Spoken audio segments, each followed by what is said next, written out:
Welcome back. This is John Roger Berry. Today I'll read a recent blog post from my website, Explorations in Contemporary Spirituality at johnrogerberry.com, which I hope you'll find inspiring in your own spiritual life. But first, let's invoke spiritual blessings, that all beings may be filled with divine love, light, peace, and joy. Okay, now on to our reading. The Mystic's Approach to God.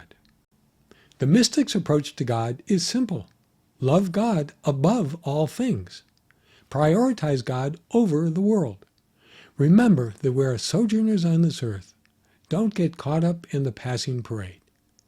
Jesus taught this when he enjoined us to love the Lord your God with all your heart, with all your soul, with all your mind, and with all your strength.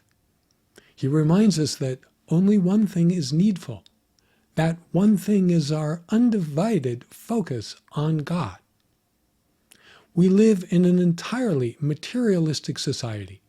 Our attention is constantly diverted to things of this world. We are lured by events and issues that continuously draw us outward. We are ceaselessly bombarded by advertising and the relentless forces of commercialism. Our daily duties also demand our participation. The chores and tasks of life require our involvement, from taking out the trash and refueling, recharging the car, to shopping and meal preparation. If we are parents, our children rightfully demand our loving attention and nurturing. If we work for others, we are focused on our job 5 days every week.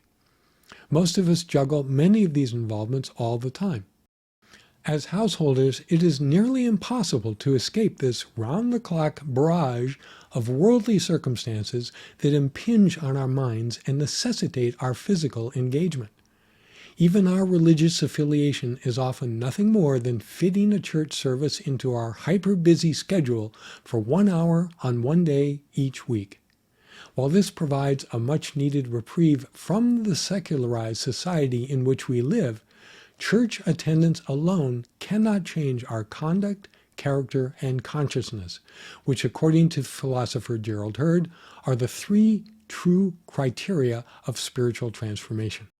Such spiritual transformation is termed metanoia in the New Testament. Generally translated as repentance or conversion, metanoia means a radical change in a person's mindset. Our inner being is fundamentally and permanently remade.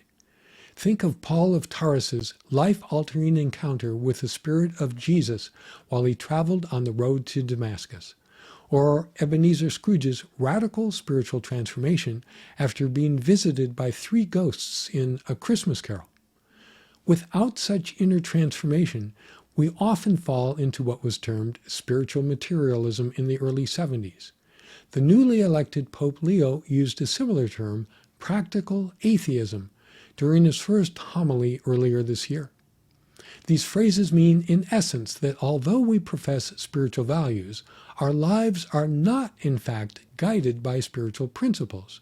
We pay lip service to the idea that we are religious beings, but our conduct, character, and consciousness at times belie the opposite. We must remedy this mismatch. But how? By reprioritizing our goals. We may proclaim that we are spiritual, but if our lifestyle, our attitude, or our behavior reveal the opposite, then our spirituality is a sorry sham. We can rationalize our involvement with the world ad nauseum, but when push comes to shove, do we really walk the walk? Jesus reminds us that ours must be a lived spirituality, Matthew 7:24, whereby we put into practice his words. The same holds true if we follow any religion. Our spirituality must involve and incorporate all aspects of our lives. We can accomplish this by reorienting our inner compass toward God, the ultimate reality. Devout Sufis have a simple, no-nonsense approach toward spiritual life. All life for them is spiritual life. There is no life apart from one's spirituality. Everything is God-oriented. All so-called secular activity is seen in the context of God, viewed as part of God. In this manner, there is no division between the secular and the spiritual. And so it is extremely helpful for us to follow the mystic's approach to God if we too are to fully live our spiritual beliefs. Love God above all things. Prioritize God over the world. Remember that we are sojourners on this earth. Don't get caught up in the passing parade. We'll be back with more readings.